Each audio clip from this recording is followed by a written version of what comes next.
That's why we all love George in the United States, because we can't talk like that. We will be in jail if we talk like that. They tried to put him in jail, too. To all of you who are here, I have to say once again how I continue to be amazed by Tun Dr. Mahathir and Tun Dr. Siti for their vision, understanding of politics in the real world, and their willingness to confront the purveyors of evil in order to make the world better for all of us. This conference and tribunal are the culmination of thousands of hours of hard work and is an incredible investment on behalf of justice. Everyone in this room today is hungry for justice, and we're all impatient for peace. War is criminal, and leaders who take their countries to war must be held accountable. But sadly, we need Dr. Mahathir's leadership even more than ever now because of the abject failure of national and international institutions to hold accountable those who have the power to call nations to arms. It was Haris Salagic who said, if you kill one person, you're prosecuted. If you kill 10 people, you're a celebrity. If you kill 250,000 people, you're invited to a peace conference. That, I believe, is an indication of the total and complete collapse of the system of accountability that is supposed to mark the progress of man. Rogue operators are able to foment death and destruction, murder and torture, and general sociopathic recklessness and get away with it. Sometimes those rogue operators are presidents and heads of state. What are the people to do when their justice system fails to render justice? I believe we've seen a proliferation of people's tribunals because it is clear that many national justice systems and our international justice system rarely deliver justice. Shortly after the outbreak of the War on Terror, so-called, the people of Japan came together and correctly saw that amid the failure of international institutions to hold the United States accountable for war crimes in Afghanistan, they themselves would have to do it. So the International Criminal Tribunal for Afghanistan was born. The Japanese tribunal found President George W. Bush guilty of war crimes for attacking civilians with indiscriminate weapons and other arms, and also issued recommendations for banning depleted uranium munitions and other weapons that could indiscriminately harm people. The tribunal recommended compensating the victims in Afghanistan and reforming the United Nations for its failure to stop the U.S.-led operation there. Even in the domestic setting, those seeking justice seldom find it inside U.S. courts. In the United States setting, injustice is all too often reserved for those without money, without power, and without white skin. One need only look at the plight of Hurricane Katrina survivors who still want to go home, but they have no right of return.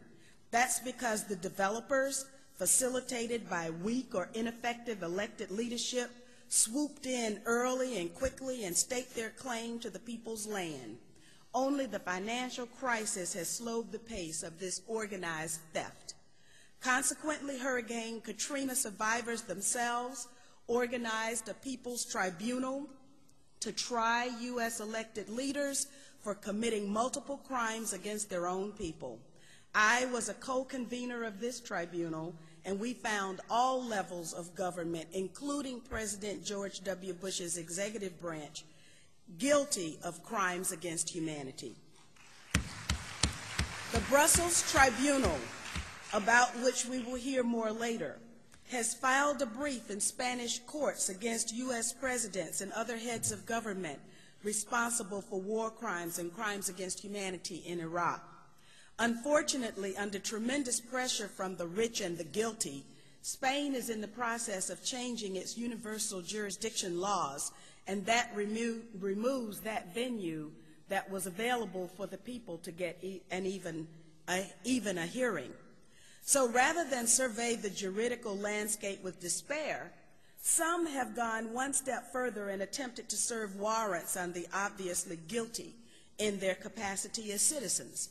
One such individual is John Boncour, also known as Splitting the Sky. Splitting the Sky is a Mohawk member of the American Indian movement that was targeted by the United States government in its infamous and illegal counterintelligence program known as COINTELPRO. On March 17th, which just happens to be my birthday, Splitting the Sky gave me a present. He was arrested in Calgary, Alberta, Canada, where he tried to serve a citizen's warrant for the arrest of President George W. Bush, who had been invited to Canada to give a speech. Splitting the Sky has asked me to testify at his March 2010 trial, and I intend to be there. In the advent of this war on terror, it is clear that governments are straying far away from the wishes of the very people who elect them. I served 12 years in the United States Congress, and while I was there, I filed articles of impeachment against George Bush, Dick Cheney, and Condoleezza Rice, voted against every Pentagon appropriation, considering it immoral to spend so much money on war when millions of our children go to bed hungry every night. I wrote legislation to ban the use of depleted uranium munitions, and was the first member of Congress to ask the Bush administration on September 11th, what did it know and when did it know it?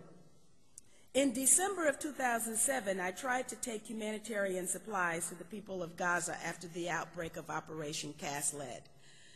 And the Israeli military rammed and destroyed the Free Gaza boat that I was on. In June of this year, I tried to take crayons to the children of Gaza, and the Israelis hijacked our boat, kidnapped us, took us to Israel, where I spent 7 days in an Israeli prison just because I wanted the people of Gaza to live as I have been given life myself. George Galloway finally got me into Gaza for 24 hours with the Viva Palestina USA convoy. But the sad thing is that my point of view was a minority position in the powerful halls of Washington, D.C. I left Washington not because I chose to, but because the Israeli lobby inside the United States targeted me. They targeted me because I dared to believe that all human beings, including Palestinians, have human rights.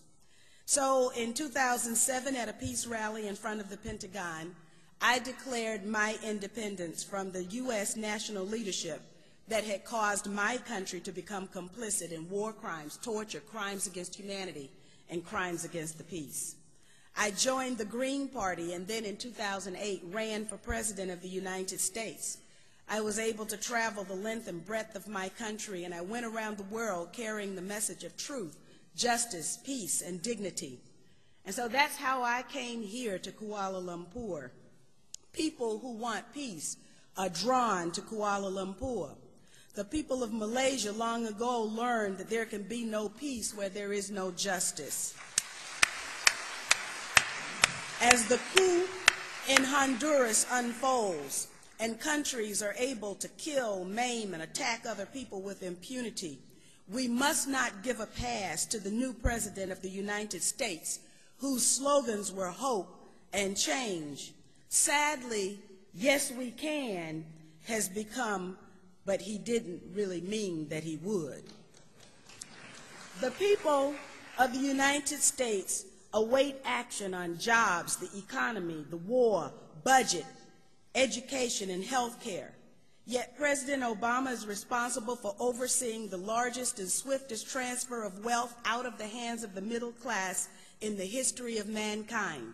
Already over $12 trillion is gone, and another commitment for an additional $12 trillion whenever the bankers need it.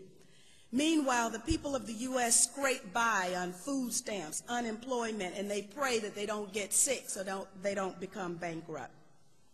The situation continues to deteriorate, even as Nobel Peace Prize winner President Obama waits to announce his decision to increase the already 68,000 strong U.S.